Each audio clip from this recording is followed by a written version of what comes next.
महाज्योति को याद करो, हे योगी बड़े प्यार से, बन के फरिश्ता उड़ चलो।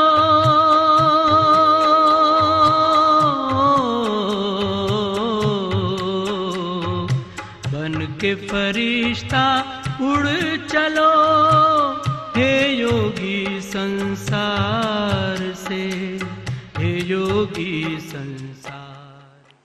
ओम शांति। आज का बहुत सुंदर विषय है, पुरुषार्थ में योग का महत्व एवं योग के लिए धारणाएं।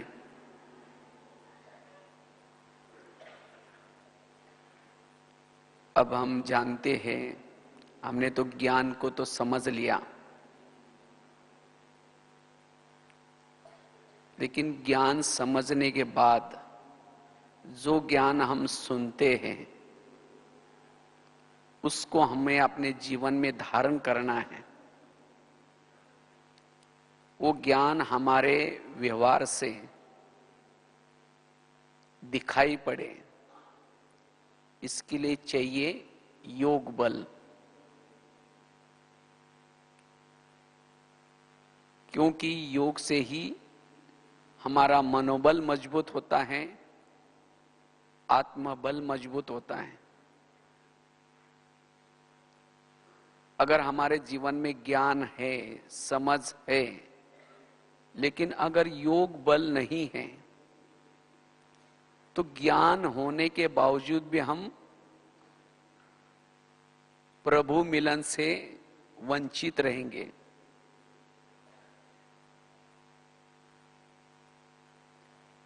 जो प्रभु मिलन से जो सुख मिलता है वो सुख अनुभव नहीं होगा। अगर हमारे पास योग की अनुभूति नहीं है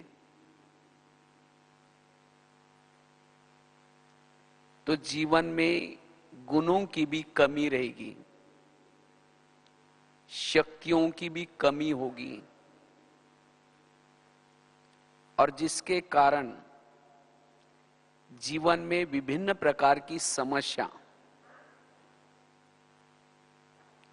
जो कुछ हमारे पुराने संस्कार हैं, वो पुराने संस्कार भी हमें तंग करते रहेंगे।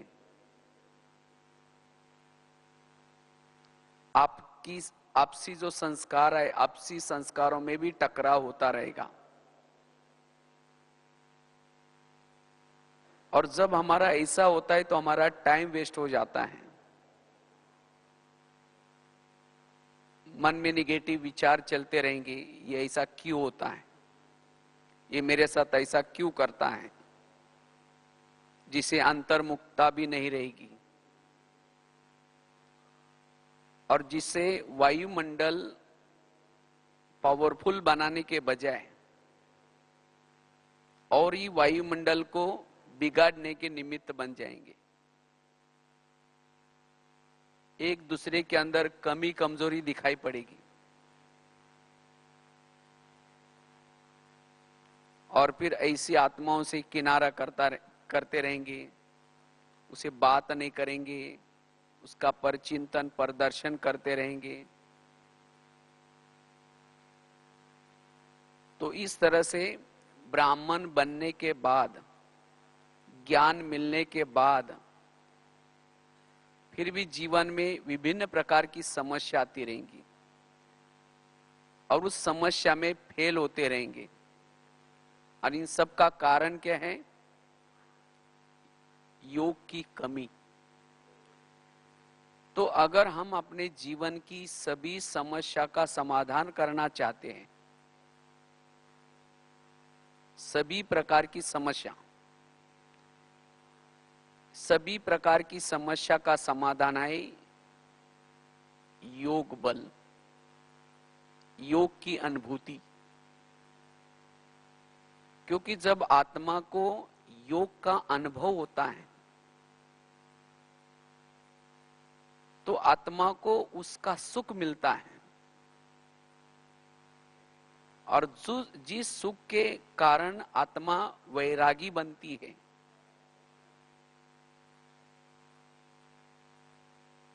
आत्मा की जन्म जन्मांतर की प्यास बुझ जाती है,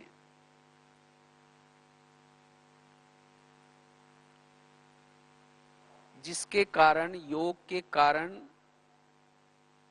हमारे जीवन में गुण और शक्तियां ऑटोमेटिकली आती हैं। चाहे समस्या कितनी भी बड़ी हो, परिस्थिति कितनी भी बड़ी हो,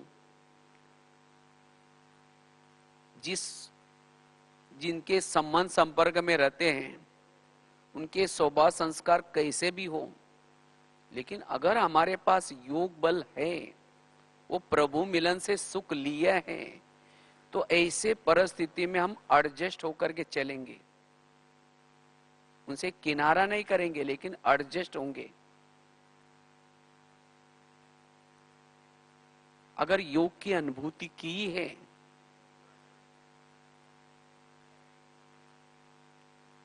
तो कोई भी प्रकार के स्वभाव और संस्कारों के वश भी नहीं होंगे। हमारे अंदर जो पुराने संस्कार है, तो उन संस्कारों के वश हम क्यों हो जाते हैं? क्योंकि योग का सुख नहीं लिया है, क्योंकि आत्मा को सुख चाहिए। चाहे योग से सुख मिले, अगर योग से सुख मिलता है तो आत्मा क्षणिक सुखों के पीछे उसके वश नहीं होगी। जैसे कोई अगर जिलेबी खाता है, अगर उसको मुरमुरा दो, उसको फीका लगेगा, अच्छा नहीं लगेगा। इसी तरह जिसने योग से अति इंद्रिय सुख की अनुभूति की है, तो संस्कार के वश कैसा होगा? नहीं होगा। वो संस्कार विकार उसे फीके लगेंगे। तो अगर हम अपने संस्कारों के वश हो जाते हैं, कभी कभी कोई कर्मेंद्रिय के वश हो जाते हैं, इन सब का कारण है योग की कमी। इसीलिए हम अपने दिनचर्या में रोज योग को महत्व दें।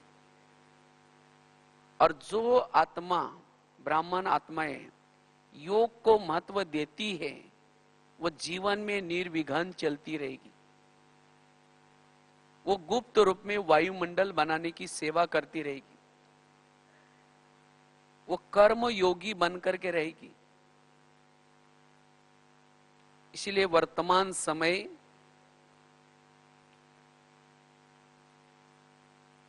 हमें अपने पुरुषार्थ में योग के ऊपर ध्यान रखना है। दिन प्रतिदिन समस्या आती रहेगी, बातें आती रहेंगी। बाबा ने कहा ना, बातें आएंगी लेकिन बाप को दो और सदा मुस्कुराते रहो।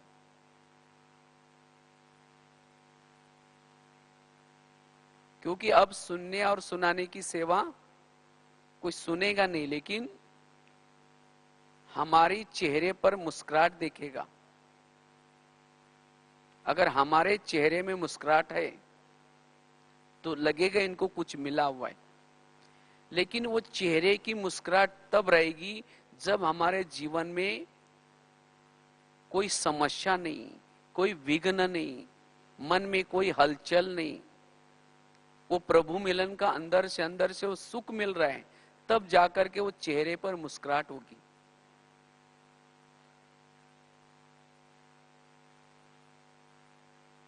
इसीलिए बाबा कहते हैं योग बल को क्या करो, बढ़ाओ।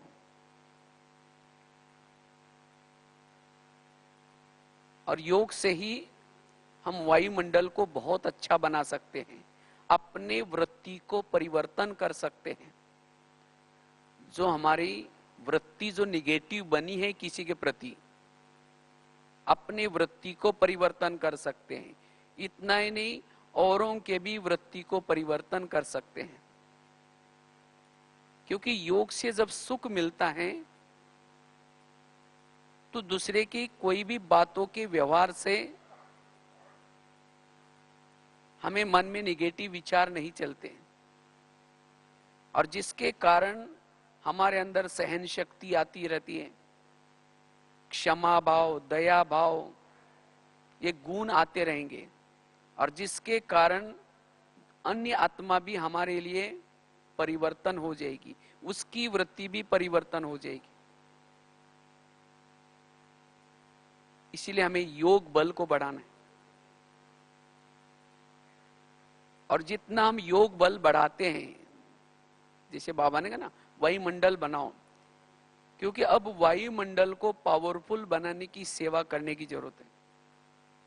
लेकिन ये सेवा कौन कर सकता है? जिसके पास योग बल है। क्योंकि अभी महारथी, हम महारथी किसको कहते हैं? एक तो होता है सेवा के महारथी, दूसरा होता है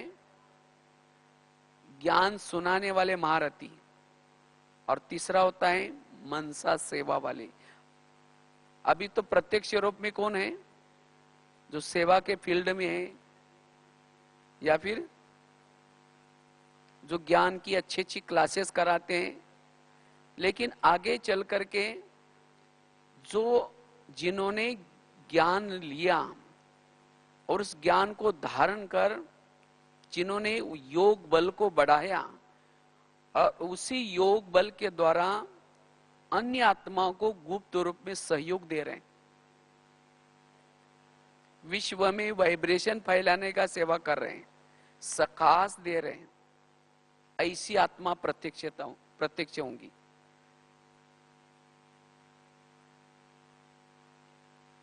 क्योंकि अन्य आत्माओं को जिसके कोई कमजोर संस्कार हैं, जिनके जीवन में कोई समस्या है, अगर ऐसी सकाश देने से उन आत्माओं का समस्या का समाधान होगा,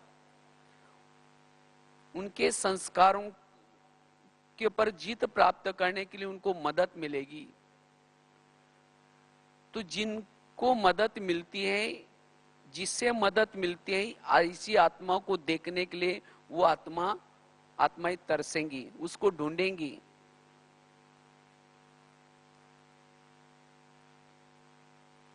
और अंतिम समय ऐसी आत्मा ही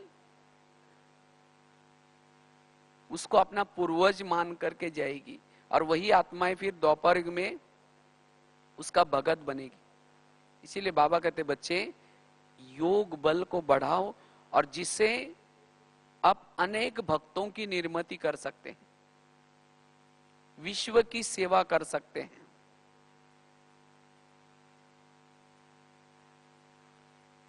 वाणी द्वारा सेवा तो हम लिमिट में कर सकते हैं, जो सामने है, जो सुन सकते हैं। स्थूल सेवा भी हम लिमिट में कर सकते हैं, लेकिन मनसा के द्वारा अनेक आत्माओं की सेवा कर सकेंगे। प्रकृति के 5 तत्वों को भी परिवर्तन कर सकेंगे। तो ऐसा परिवर्तन की सेवा करने के लिए हमारे पास क्या चाहिए? योग बल चाहिए। इसीलिए बाबा कहते, बच्चे योग बल को बढ़ाओ। योग के द्वारा ही हम अपने आप को वर्तमान समय जो हम साधन के पीछे जाते हैं, कभी कभी साधनों के अधीन हो जाते हैं, लेकिन उस साधनों के बीच में रहते हुए भी वो साधनों के वश न हो जाए, हमारी स्थिति स्वराज्य अधिकारी बन करके रहे। इसीलिए योग बल चाहिए। योग के द्वारा हमारी निरंतर आत्मिक स्मृति बनती है, निरंतर आत्मिक स्थिति रहती है, और जिसकी निरंतर आत्मिक स्थिति है, ऐसी आत्मा विकारों से, संस्कारों से सेप रह सकती है। अगर आत्मिक स्थिति नहीं है, देह का भान है, देह भान वालों के जीवन में समस्या ही समस्या होती। और देह भान का कारण क्या है? योग की कमी। इसीलिए हम अपने पुरुषार्थ में ज्यादा से ज्यादा योग को महत्व दें। समस्या का वर्णन करने के बजाय, विघ्नों का वर्णन करने के बजाय, संकल्प विकल्प चलाने के बजाय योग बल को बढ़ाएं। योग वर्णन करने से, चिंतन करने से निगेटिव वायुमंडल फैलेगा। लेकिन अगर हम अपने आप को साइलेंस करके अगर योग युक्त रहेंगे, उस समस्या का समाधान निकलेगा। इसीलिए हमें पुरुषार्थ में योग को बढ़ाना है। योग के द्वारा ही हम जो कुछ ज्ञान सुनते हैं उसकी धारणाएं होंगी। योग के द्वारा हम ज्ञान के भी गहराई में जा सकते हैं। जितना हमारे पास योग बल है उतना हमारा मनन चिंतन चलता रहेगा। अगर योग बल की कमी है तो हमारा मनन चिंतन भी नहीं चलेगा। बुद्धि को जैसा ताला लग जाता है, जिसको बाबा कहते हैं ना, विचार सागर मंथन करो। क्योंकि विचार सागर मंथन करने के लिए अंतर्मुखता चाहिए, एकाग्रता चाहिए, और वो एकाग्रता अंतर्मुखता आएगी योग के द्वारा।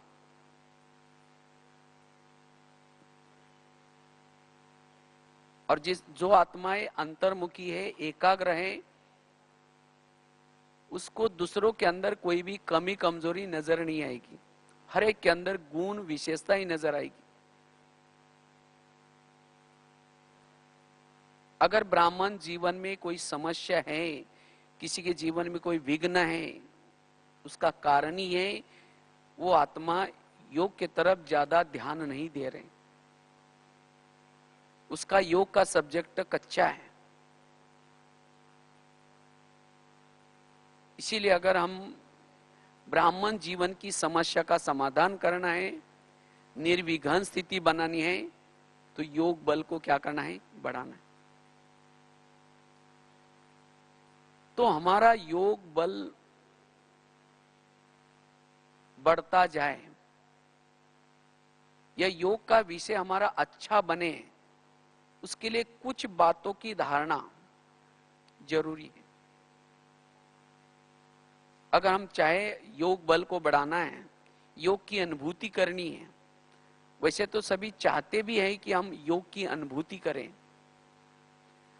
लेकिन योग का अनुभव क्यों नहीं होता? योग में क्यों विघ्न आते हैं? उसका कारण है उसकी कुछ धारणाओं की कमी।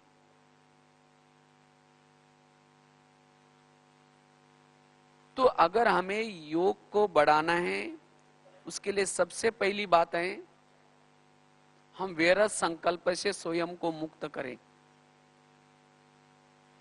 अगर मन में निगेटिव विचार चलते हैं तो हम योग का अनुभव नहीं कर पाएंगे, क्योंकि योग और संकल्प इसका बहुत गहरा कनेक्शन है। इसलिए शायद ही पिछले 2-3 सीजन से बाबा व्यर्थ के ऊपर बहुत अटेंशन खिंचवा रहे हैं। व्यर्थ से मुक्त बनो,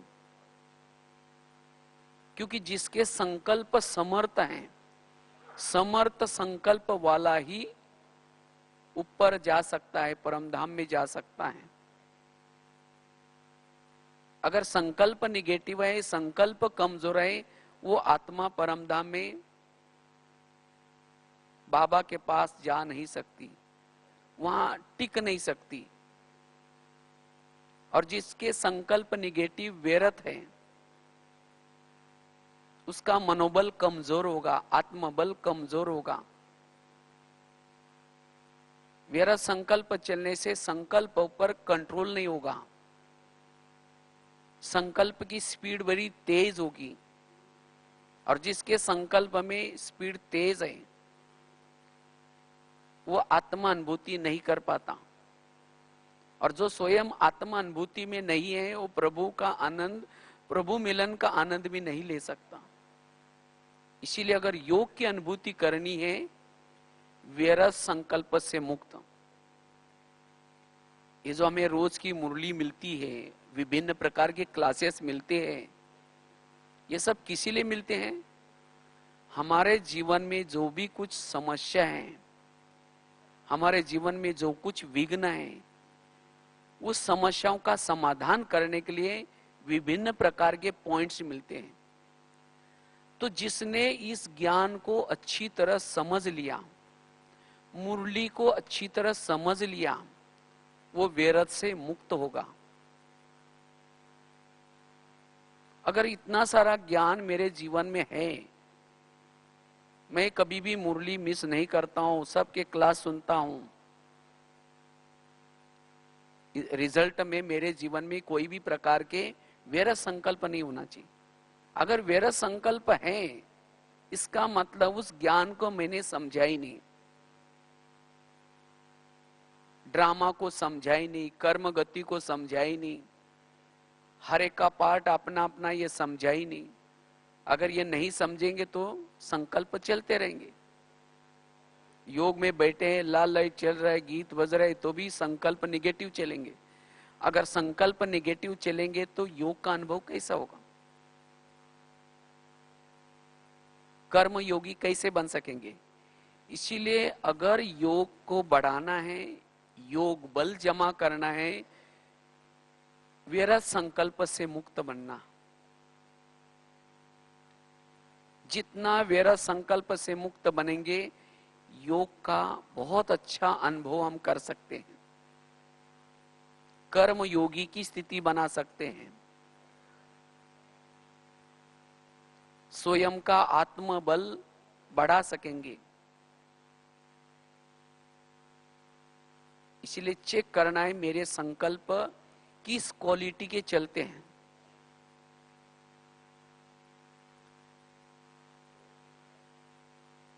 और संकल्प व्यर्थ से मुक्त बनने के लिए, जैसे कहा, कर्मों की गुह्य गति का ज्ञान।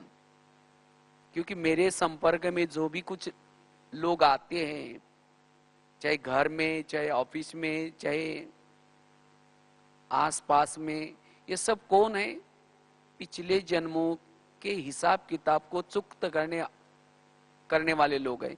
कोई देने के लिए है, कोई मेरे से लेने के लिए है। अगर मैं तो उसके साथ बहुत अच्छा व्यवहार करता हूं, तो भी मेरे लिए वो निगेटिव करता है, इसका मतलब गलती उसकी है, ऐसा नहीं। इसका मतलब जरूर मैंने भी कभी उसके साथ ऐसा किया होगा, क्योंकि टाली कभी एक हाथ से नहीं बजती। टाली के लिए कितना हाथ चाहिए? 2 हाथ चाहिए। इसलिए मैंने भी कभी इसके साथ निगेटिव कुछ किया होगा, जिसका मेरा हिसाब किताब चुक्त कर रहा है, हो रहा है। इसलिए मुझे निगेटिव नहीं सोचना है। अपने मन को क्या करना है? ऐसे परिस्थिति में भी चुप रखना है। इसको कहेंगे इसने ज्ञान को समझ लिया, कर्म गति को समझ लिया। और मेरे जीवन की हर घटना में तो कल्याण है। बाबा ने मेरा ड्रामा बनाया, ड्रामा मेरा कैसा है? कल्याणकारी। मेरे जीवन की हर परिस्थिति कल्याणकारी है। तो जो भी कुछ परिस्थितियां मेरे जीवन में आती है, इससे भी मेरा कल्याण ही होगा। आज तक मेरे जीवन में जो समस्या आई, विघ्न आए, परिस्थिति आई, लेकिन उन सभी परिस्थितियों ने, विघ्नों ने मेरा कल्याण ही किया ना कल्याण।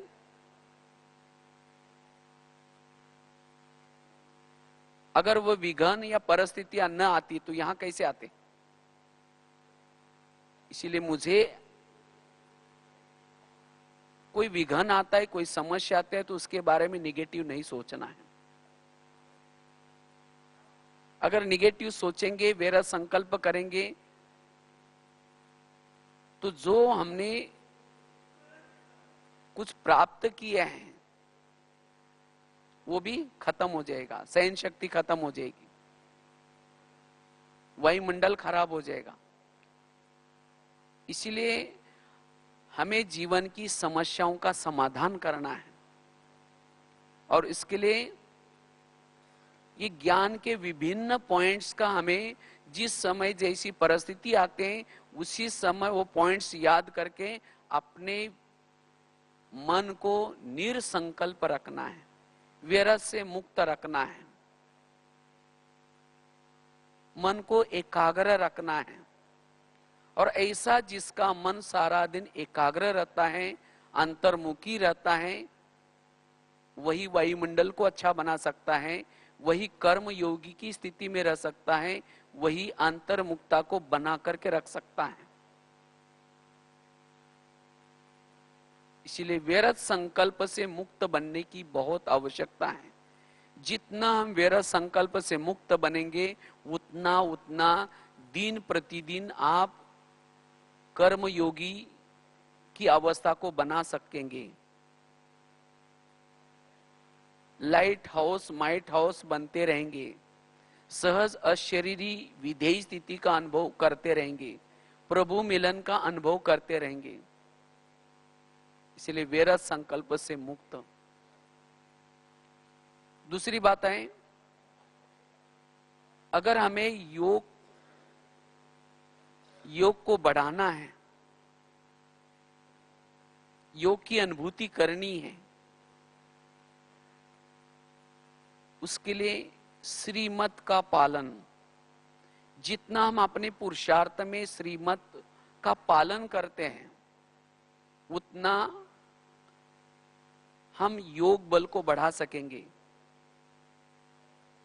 क्योंकि योग न लगने का बहुत बड़ा कारण है कोई ना कोई श्रीमत का उल्लंघन। जब हम श्रीमत का उल्लंघन करते हैं तो योग नहीं लगेगा, बाबा से भी प्यार नहीं मिलेगा। जैसे कोई भी माँ अपने बच्चों को प्यार करते है, कब करती है? जब वो बच्चा माँ का कहना मानता है।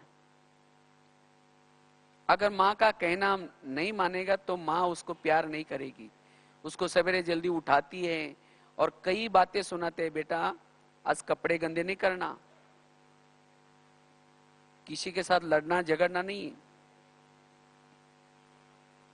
कई बातें सुना करके उसको स्कूल में भेज देते हैं। और बच्चा जब शाम को आता है मम्मी मम्मी करता है तो मम्मी उसको किचन से देखेगी खिड़की से, मैंने जो उसको कहा था वो करके आया?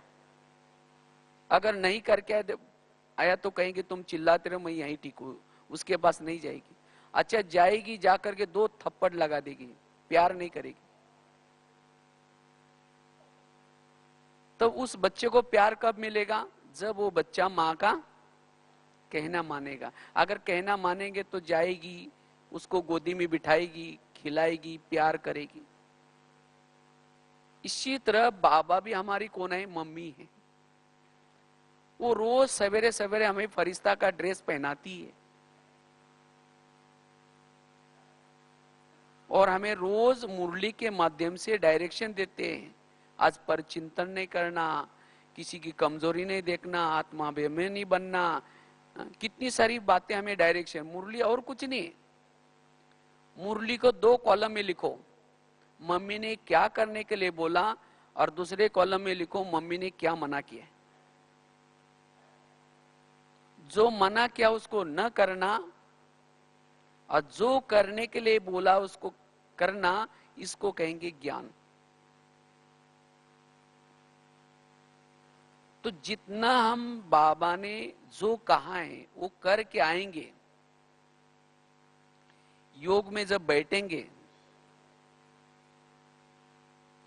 तो बाबा का बहुत प्यार मिलेगा। अगर हमने जो कहा वो किया नहीं और शाम को आकर ये योग में बैठेंगे, जैसे बच्चा कहता है मम्मी मम्मी, हम भी करते बाबा बाबा करते रहेंगे। जैसे मम्मी अपने किचन से खिड़की से देखती हैं तो बाबा भी ऊपर से परमधाम की खिड़की से देखेगा, मैंने जो उसको कहा वो करके आया। अगर नहीं करके आया बोलेगा तुम चिल्लाते रहे, मैं यही ठीक हूं। फिर तो आधा घंटा तो योग तो करते हैं लेकिन योग में प्यार नहीं मिला। अगर योग में बाबा का प्यार नहीं मिलता, इसका मतलब जरूर मेरे से कुछ गलतियां हो रहा है, मेरे से श्रीमत का उल्लंघन हो रहा है। तो जितना श्रीमत पर चलेंगे उतना हमें बाबा का प्यार मिलेगा, उतना हमारा योग ऑटोमेटिकली लगेगा। क्योंकि श्रीमत में चलने से आत्मा को बल मिलता है। श्रीमत प्रमाण चलने से वैर संकल्प से मुक्त बन सकेंगे। श्रीमत हमें शक्ति देते हैं। जैसे श्रीमत, अलग अलग प्रकार के श्रीमत है। रोज अमृत वेला उठ करके योग लगाना, रोज की मुरली सुनना, खान पान का श्रीमत, एक दूसरे के साथ कैसे व्यवहार करना है उसका श्रीमत, कई श्रीमत हमारे लिए ब्राह्मणों के लिए है। तो जितना हम श्रीमत का पालन करेंगे उतना हम शक्तिशाली बनते जाएंगे। लेकिन आजकल कई ब्राह्मण क्या करते हैं, श्रीमत में मनमत मिक्स कर लेते हैं। अगर श्रीमत में मनमत मिक्स करेंगे तो फिर योग की अनुभूति नहीं होगी, उसे विकर्म बनते जाएंगे। हमें तो 63 जन्मों से मनमत प्रमाण चले, परमत प्रमाण चले, और जिसके कारण अनेक जन्मों से बोझ बना हुआ है। उसी बोझ को ही अभी क्या करना है, उतारना है। उसके बजाय अगर ब्राह्मण बनने के बाद फिर भी हम श्रीमत का उल्लंघन करते रहेंगे, कोई ना कोई बहाना बता करके, कोई ना कोई बात बता करके, तो विकर्म का बोझ कम होने के बजाय और क्या हो जाएगा, बढ़ता जाएगा। अगर विकर्म का बोझ बढ़ेगा तो योग की अनुभूति कैसी होगी। इसलिए कई भाई बहन कहते हैं कि जब हम ज्ञान में आए थे तो हमारा बहुत अच्छा योग लगता था, हमें बहुत अच्छा अनुभव होता था, लेकिन अब पता नहीं क्या हो गया है। पता नहीं, हम इतना दिन से ज्ञान में चल रहे लेकिन पता नहीं और ही विघ्न आ रहे, और ही हमारी खुशी गायब हो रहे। इसका कारण है जरूर कहीं ना कहीं मेरे से श्रीमत का उल्लंघन हो रहा है।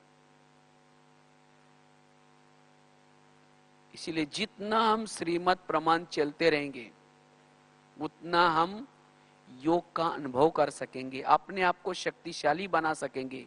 कुछ भी हो जाए मुझे श्रीमत का पालन करना है। अगर हमारी खुद के अंदर दृढ़ता है, बाबा कहते ना, हिम्मत रखो, मदद फिर बाबा देगा। तो मुझे कोई भी प्रकार का श्रीमत पालन करने के लिए क्या करना है, हिम्मत रखनी है, फिर बाबा मदद करेगा। तो श्रीमत के द्वारा ही हम योग बल को बढ़ा सकेंगे।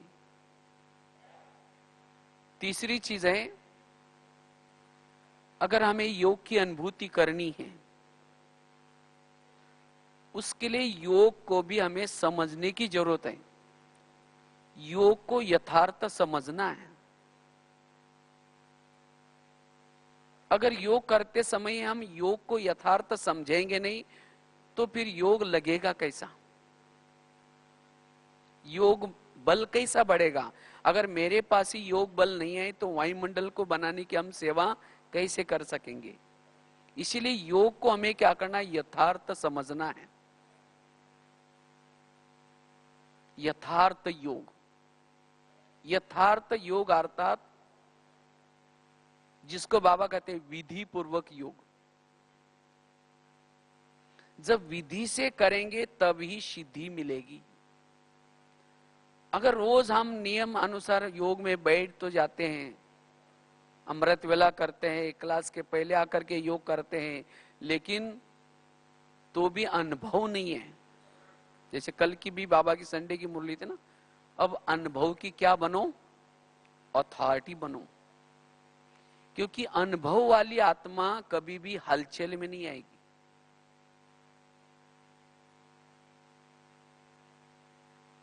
तो ऐसा हमें अनुभव करना है तो उसके लिए विधि से करना है।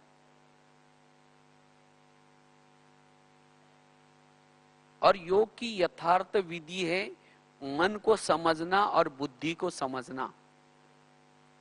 क्योंकि योग के लिए ये दो चीजें बड़ी इंपॉर्टेंट है, बुद्धि और मन। बुद्धि का काम है विजन बनाना, दृश्य बनाना। बुद्धि दृश्य की भाषा जानती है, और जैसे बुद्धि के अंदर के दृश्य होते हैं वैसे मन में थॉट्स चलते हैं, विचार चलते हैं। ये सिस्टम है। जैसे अभी ये कैमरा सामने लगा हुआ है, जैसा कैमरा के सामने जो चित्र होगा वही चित्र टीवी में आता है। इसी तरह बुद्धि एक कैमरा है, मन एक टीवी है। जो विजन बुद्धि के सामने होता है वही थॉट्स मन में चलते हैं। ये सिस्टम है। लेकिन कभी कभी हम जब योग में बैठते तो हमारे योग में व्यर्थ विचार चलते रहते हैं। हम कहते हैं ये व्यर्थ विचार क्यों आ रहे हैं, मैं तो योग में बैठा हूं। भले हमारी आंखें तो बाबा के फोटो को देख रहे हैं, लेकिन मन रूपी आंख, बुद्धि रूपी आंख या बुद्धि रूपी कैमरा व्यर्थ की तरफ देख रहा है। जहां बुद्धि होगी, जहां ध्यान होगा, वहां मन होगा। इसलिए ध्यान में बैठने के बाद भी चेक करो कि मेरा ध्यान कहां है। बैठे ध्यान में, लेकिन ध्यान कहीं और है।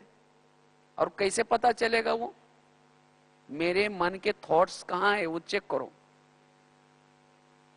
और उसी समय बुद्धि को समझाओ, बुद्धि से बात करो, हे बुद्धि तुम क्या देख रहे हो? तुमको तो मैंने कहा था कि शिव बाबा को देखना है, उसके बजाय तुम उन बातों में क्यों गई हो?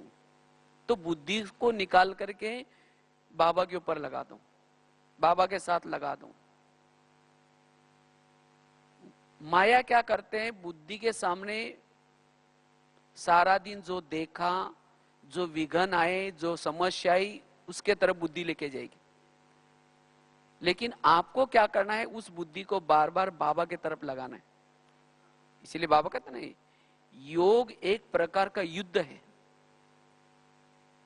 बार बार अगर आप बुद्धि को बाबा के तरफ लगाएंगे तो फिर बुद्धि वहां जाएगी नहीं व्यर्थों के तरफ। और जब बुद्धि बाबा के तरफ जाएगी, वो विजन बनाएगी, तो ऑटोमेटिकली मन के भी विचार पॉजिटिव चलेंगे, शक्तिशाली चलेंगे, और जिससे फिर आपको अनुभव होगा। नहीं तो कई भाई बहने 1 घंटा आधा घंटा तो बैठ तो जाते हैं, लेकिन बुद्धि कहीं और है, मन में कोई व्यर्थ विचार है, और जिसके कारण अनुभव नहीं है। अनुभव, अनु मतलब आत्मा। वास्तव में हम योग में जब बैठते हैं तो योग के बाद सबसे पहला अनुभव आत्मिक अनुभव होता है। और जिसको आत्मिक अनुभव होता है उसको शांति का, शक्ति का, सभी प्रकार का अनुभव होता है। और सारा दिन जिसने यथार्थ योग किया है उसकी सारा दिन नेचुरल अशरीरी स्थिति रहेगी, विधेयी स्थिति रहेगी। और जिसकी सारा दिन ऐसी नेचुरल अशरीरी स्थिति है, विधेयी स्थिति है, ऐसी आत्मा वायुमंडल को बना सकेगी। अगर ऐसी आत्मा के सामने कोई विघन भी आए, कोई बातें भी आई, उस बातों का चिंतन, विघ्नों का चिंतन नहीं चलेगा। ऐसी नेचुरल स्थिति रहने से पुराने उसके संस्कार भी उसके ऊपर अटैक नहीं करेंगे। इसीलिए हमें यथार्थ योग करना है।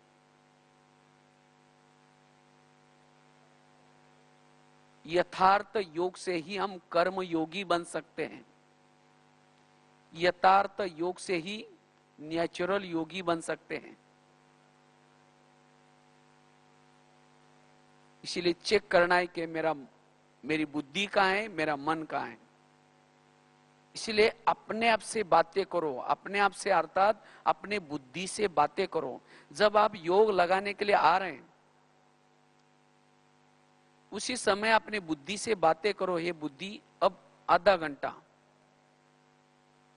हमें उस प्रभु के पास जाना है, जिसके पास जाने के लिए कितने लोग युगों युगों से तड़प रहे, तरस रहे।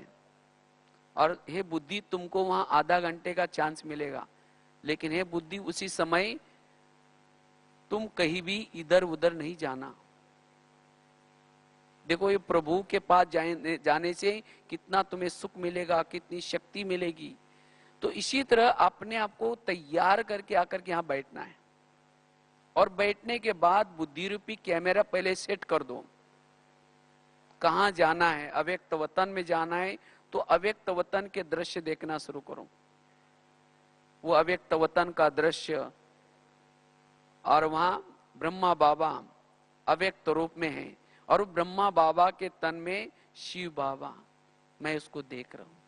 उसको देखते देखते लगन में मगन हो जाओ। लगन में मगन होते होते परमधाम का वो दृश्य। तो इसी तरह बुद्धि वो दृश्य देखे, और तब जाकर के मन टिका रहेगा। परमधाम में जाकर के फिर वो शक्ति पावर लेकर के फिर आप अलग अलग जगह पर जाकर के मनसा सेवा भी कर सकेंगे। तो जब तक बुद्धि के सामने दृश्य नहीं है तब तक योग का अनुभव नहीं कर पाएंगे। तो हमें यथार्थ योग लगाना है। यथार्थ योग से यथार्थ प्राप्ति होगी। तो 3 बातें बताइए। अगर योग का अनुभव करना है तो पहली बात बताई, व्यर्थ संकल्प से स्वयं को क्या करना है? मुक्त करना है। और इसके लिए विभिन्न प्रकार के ज्ञान के पॉइंट्स आपके बुद्धि में जरूरी है। जितना आत्मा नॉलेजफुल उतना व्यर्थों से मुक्त। अगर इतना सारा ज्ञान आपके पास है तो भी संकल्प व्यर्थ खत्म नहीं हुए, इसका मतलब आपको ज्ञान की स्टडी करनी पड़ेगी, ज्ञान का अध्ययन करना पड़ेगा। रोज थोड़ा सा टाइम निकाल करके ज्ञान या मुरली को दोबारा रिवाइज करना पड़ेगा, तब उस व्यर्थों से मुक्त बनेंगे, योग युक्त स्थिति रहेगी। दूसरी बात बताई, श्रीमत का पालन। हमें हर पल बाबा ने सब पूरा बताया कि कैसे बोलना है, कैसे देखना है, कैसे चलना है, सोचना क्या है। हर पल हमारे लिए नियम बने हैं। उस नियम प्रमाण जितना हम रखते हैं उतना योग लग जाएगा। अगर नियम को तोड़ेंगे तो योग का अनुभव नहीं कर पाएंगे। तीसरी बात बताई, यथार्थ योग। मन को समझना, बुद्धि को समझना। चौथी चीज है, अगर हमें योग का अनुभव करना है, इसके लिए पर चिंतन पर दर्शन से मुक्त। क्योंकि पर चिंतन पर दर्शन अंतर्मुक्ता भंग करती है। जिसके मन के अंदर किसी के बारे में पर चिंतन चलता है या पर दर्शन चलता है, ऐसी आत्मा अंतर्मुखी नहीं बन सकती। और योग के लिए फाउंडेशन है अंतर्मुक्ता।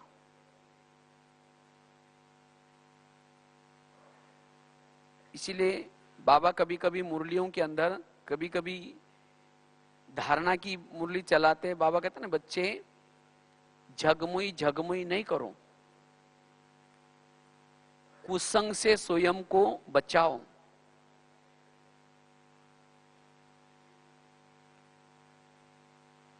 तो ये बाबा इसी बातें क्यों कहते हैं? क्यों? कुसंग, अगर कोई आकर के किसी बहनों के बारे में, कोई यज्ञ के बारे में, कोई सेंटर के बारे में, कोई इधर उधर की अगर बातें आपको सुनाता है, अगर आप उस बातों को सुनने में इंटरेस्ट रखते हैं, जिसको बाबा कहते हैं ना दुनियावी समाचार, वैसे दुनियावी तो एक तो ब्राह्मण दुनिया भी है, बाहर की दुनिया भी है।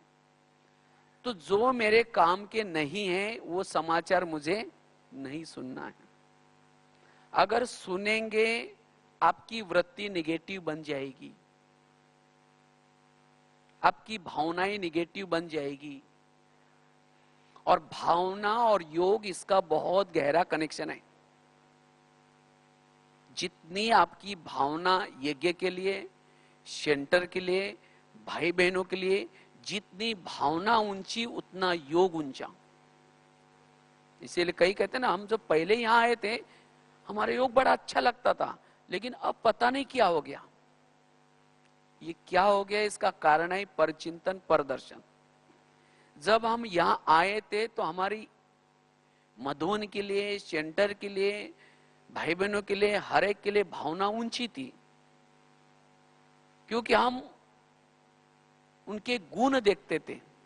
लेकिन जैसे ज्ञान में आए, जैसे संबंध संपर्क में आए, किसी ने आकर के किसी की व्यर्थ बातें सुनाना शुरू किया, हमने उसको नजदीक जाकर के सुना, और क्या हुआ,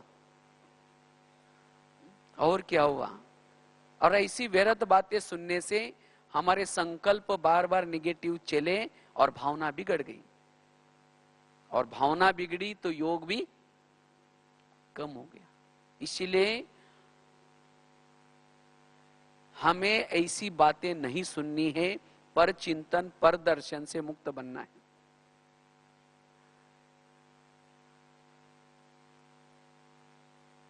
अगर किसी के घर में जाओ, उनके बच्चे भी बैठे और बाप भी बैठा है, बच्चों को जाकर के कहेंगे बच्चा ऐसा है वैसा है, उसकी बुराई करेंगे। और उसके पिताजी को जाकर के कहेंगे आप तो बहुत अच्छे, आप कितने अच्छे हैं, तो पिताजी क्या कहेगा, तुम पहले यहां से जाओ बोले। क्योंकि हर माँ बाप को अपना बच्चा प्यारा लगता है। बच्चा लूला हो, लंगड़ा हो, कैसा भी हो, माँ बाप को प्यारा लगता है। इसी तरह सारी दुनिया के जितने भी लोग हैं, किसके बच्चे हैं, बाबा के बच्चे। अगर ऐसी बच्चों की हम ग्लानि करेंगे, ये ऐसा है, ये ऐसा है, और बाबा के पास जाकर के कहेंगे योग में, मीठे बाबा, प्यारे बाबा, आप शांति के साथ, बाबा कहेंगे तुम पहले यहां से जाओ। और फिर कहते योग लगता ही नहीं, बाबा प्यार करता ही नहीं। क्यों? जिसको बाबा कहते हैं मीठे बच्चे, हम कहते इसको कोई अकल ही नहीं है, ये ऐसा करता है, ये करता है। तो इसीलिए हमें किसी का भी पर चिंतन नहीं करना है। पर चिंतन वाला योग का अनुभव नहीं कर सकता। हर एक की विशेषता देखनी है, गुण देखना है। बाबा ने उस आत्मा के अंदर जो गुण है, उस गुण, कौन से गुण को देख करके बाबा ने उसको चॉइस किया है, वो गुण हमें भी देखना है। तो योग न लगने का, वियोग में विघ्न आने का ये बहुत बड़ा कारण है पर चिंतन या पर दर्शन। ये पर चिंतन से जितना हम स्वयं को सारा दिन दूर रखते हैं, उतना हम अपना मनोबल को मजबूत बना सकते हैं, अपनी अंतर्मुखता को बना सकते हैं। क्योंकि जब हम परचिंतन करना शुरू करते हैं तो ज्ञान, जो सवेरे हमने मुरली सुनी है, वो चला जाएगा। इसीलिए आज तो कई कई भाई बहन कहते हैं पता नहीं हम ज्ञान तो सुनते हैं लेकिन शाम तक कुछ भी याद नहीं रहता। क्यों याद नहीं रहता? पर चिंतन पर दर्शन। सरस्वती माँ किस पंछी के ऊपर बैठी है? हंस के ऊपर बैठी। हंस अर्थात मोती चुगता है, गुण देखता है। तो अगर सारा दिन हमारी गुणग्राही दृष्टि है, तभी सरस्वती माँ अर्थात जो हम ज्ञान सुनते हैं हमारे बुद्धि में बैठेगा। अगर मेरे बुद्धि में ज्ञान नहीं बैठता, उसका चिंतन नहीं चलता, इसका कारण है मैं किसी के अवगुण देखता हूं। और अवगुण देखने से, उसका चिंतन करने से वृत्ति निगेटिव बन जाएगी और वृत्ति से वायुमंडल फैलता है। एक बार अगर वृत्ति निगेटिव बन गई तो उस व्यक्ति को देखते ही हमारे से वायुमंडल भी निगेटिव फैलेगा। इसीलिए मेरी वृत्ति किसी के लिए निगेटिव ना बने, इसीलिए मुझे क्या करना है, किसी का भी पर चिंतन पर दर्शन नहीं करना है। अगर मन में किसी के लिए निगेटिव विचार आते भी हैं तो अपने मन से बातें करो, हे मन, जिसके लिए तुम निगेटिव सोच रहे हैं वो आत्मा तो बाबा को कितना प्रिय है और तुम उसके लिए निगेटिव क्यों सोच रहे हैं। अपने मन से बातें करके व्यर्थों से स्वयं को मुक्त रखना है, तब जाकर के हम योग का अनुभव कर सकेंगे। तो कितनी धारणा बताई? 4 धारणा बताई। पहली बताई व्यर्थों से मुक्त स्वयं को करना, व्यर्थ संकल्प से मुक्त रखना। दूसरी बात बताई श्रीमत का पालन। तीसरी बात बताई यथार्थ योग। चौथी बात बताई पर चिंतन पर दर्शन से स्वयं को मुक्त रखना। 5वीं बात है, अगर हमें योग का अनुभव करना है, इसके लिए सारा दिन जितना हम सोमान में रहते हैं,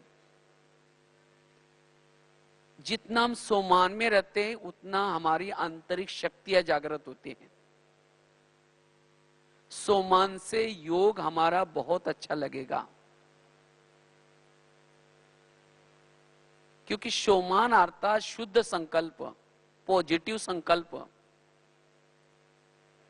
जितना हमारे मन में पॉजिटिव शुद्ध संकल्प चलते हैं उतना आत्मा स्थिर रहती है, अपने स्वधर्म में टिक सकते हैं। सोमान से स्वधर्म में टिकेगी, वो भ्रुकुटी सिंहासन पर बैठेगी, अपने आसन पर बैठेगी। अगर हम सोमान को छोड़ देंगे, आसन को छोड़ देंगे तो देहाभिमान आएगा। इसलिए बाबा ने मुझे क्या क्या मान दिया है, सोमान अर्थात मेरा क्या क्या मान है, अपना क्या क्या मान है। हम क्या करते हैं, इसने मुझे मान दिया नहीं, इसने मुझे पूछा ही नहीं। अरे मेरा अपना स्वयं का कितना मान है। जितना अपने मान के स्थिति में रहेंगे उतना दूसरा कोई पूछे न पूछे, कोई सम्मान दे या न दे, उसका कोई फर्क नहीं पड़ेगा। आज जो ब्राह्मणों के जो व्यर्थ संकल्प चलते हैं उसका कारण है